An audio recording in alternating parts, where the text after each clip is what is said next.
प्रयागराज में हर गुजरते पल के साथ छात्रों का गुस्सा बढ़ता जा रहा है। छात्र पिछले 36 घंटे से लगातार लोक सेवा आयोग के दफ्तर के बाहर धरने पर बैठे हैं और अब जो गुस्सा है वो कहीं न कहीं सातवें आसमान पर पहुंच गया है।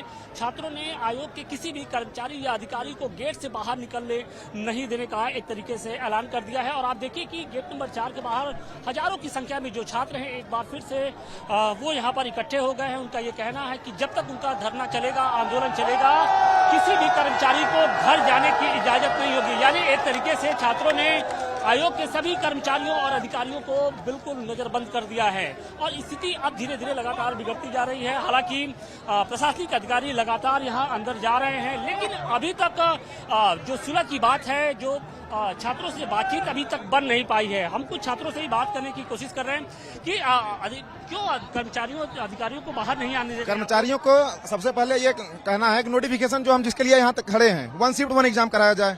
जो ये आयोग का राज चल रहा है वहाँ पे ऊपर दिखाएंगे आप, अगर बत्ती देखेंगे तो सब बत्ती बुझी हुई है, बस आयोग का राज। इसका मतलब सीधा ये तानाशाही आयोग के अध्यक्ष श्रीनेत जी कर रहे हैं। और अगर संजय जी और योगी राज में अगर ये जानते हैं कि इलाहाबाद के लड़के और पूरा यूपी के लड़के दाल भात चोखा पे यहाँ पे 2 दिन से खड़े हैं, तो ये 2 महीने और 2 साल तक खड़े रह सकते हैं। उनको सबसे पहले नोटिफिकेशन निकालना होगा। सब इन लोगों को बाहर छोड़, पहले इनके ऊपर जब तक विपत्ति नहीं आएगी तब तक हम लोग ये समझ नहीं पाएंगे। सबसे पहली बात जब अपने ऊपर आती है तब जाके सबको समझ में आता है कोई समस्या। तो इन लोगों को अभी हम छोड़ देंगे तो रात भर ये मौज करेंगे। हम लोग यहाँ सर्दी ठंडी में कपकपाते 2 दिन से बिना खाए पिए खड़े हैं।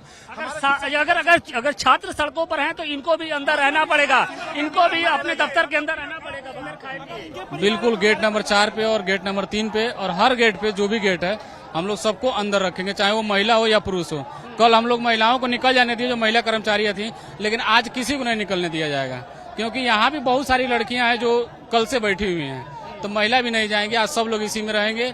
और आप गेट पे एक बार दिखवा दीजिए कि सारे बत्तियां बुझा के सिर्फ आयोग राज दिखाया जा रहा है, जलाया जा रहा है। तो ये आयोग का राज है और राज हम लोग इस बार चलने नहीं देंगे। किसी भी कर्मचारी अधिकारी को बाहर नहीं निकलने देंगे। नहीं, बिल्कुल नहीं, कोई भी नहीं निकलेगा, या महिला हो या कर्मचारी। They have washroom, they have drinking water. हमारे पास क्या है? We are on the streets, हम स्ट्रीट्स पे हैं। आपको लग रहा है we are on the equal face? वो उतना स्ट्रगल नहीं करे जितना स्टूडेंट्स यहाँ पर कर रहे हैं। अगर स्ट्रगल आप यहाँ पे कर रहे हैं तो उनको भी वहाँ पे स्ट्रगल करना पड़ेगा। Washrooms, they have drinking water, do we have anything here? हमें प्रोवाइड किया जा रहा है कि यहाँ पर मूवेबल जो वॉशरूम्स होते हैं वो प्रोवाइड करते हैं। संगम क्षेत्र में तुरंत पहुंच जाता है, यहाँ स्टूडेंट्स के लिए नहीं पहुंचेगा। ये संगम किस लिए लिखा हुआ है यहाँ? इस बात का एहसास उनको भी होना चाहिए, आयोग के लोगों को। बिल्कुल सच जो है, अध्यक्ष साहब को एहसास होना चाहिए कि जो बच्चे जो है यहाँ वर्क कर रहे हैं, जो बच्चे जो है कल से 10 बजे से धरना दे रहे हैं, उनके जो है पीड़ा को समझना चाहिए। इसलिए वो जो है एग्जाम को 1 शिफ्ट वो जो है 1 डे में कराना चाहिए। आप लोगों ने गेट के बाहर बिल्कुल बिल्कुल कोई नहीं निकलेगा, कोई नहीं निकलेगा, किसी से नहीं निकलने दिया जाएगा। नजरबंद कर लिया आप लोगों ने। बिल्कुल, कल भी किया गया था, आज भी किया जाएगा। ये कब तक जारी रहेगा? नोटिस, एक टुकड़ा चाहिए कागज का बस। ये कब तक जारी रहेगा? जब तक नोटिस नहीं आ जाती। नोटिस जब तक नोटिस नहीं मांगे नहीं।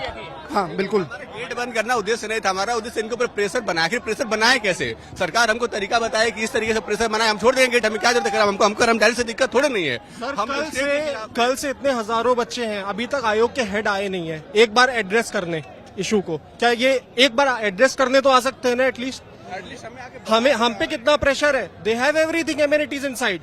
अंदर कल से लोग बहुत है आराम से, बट हम पे कितना प्रेशर है वो एक बार एड्रेस करने तक नहीं आ रहे। बिल्कुल, तो छात्रों का गुस्सा अब धीरे धीरे सातवें आसमान की ओर बढ़ रहा है, क्योंकि जिस तरीके से लगातार छात्रों की मांगों को अनदेखी किया जा रहा है पुलिस प्रशासनिक अधिकारियों की ओर से, आयोग के अधिकारियों की ओर से, उसकी वजह से जो छात्र हैं वो बेहद नाराज हैं। और यही कारण है कि अब छात्रों ने सभी कर्मचारियों और अधिकारी जो कि आयोग के हैं उनको बाहर न निकलने का एक तरीके से फैसला किया है। मतलब उनको ऑफिस के अंदर ही नजर बंद कर दिया है। अब देखना यह है कि इस पूरे प्रकरण का किस तरीके से पटाक्षेप होता है। छात्रों का ये कहना है कि अगर वो सड़कों पर उतरकर कहीं न कहीं आंदोलन करते हैं, अपनी मांगों को लेकर आंदोलन की राह पे है, तो इस बात का एहसास उन अधिकारियों को भी होना चाहिए जिनके फरमान की वजह से आज जो छात्रों का भविष्य है वो कहीं न कहीं अंधकार में दिखाई पड़ा है और जिसको लेकर जो छात्र हैं वो आंदोलन की राह पर हैं। For more of such videos, do like, share and subscribe to ET Now Swadesh.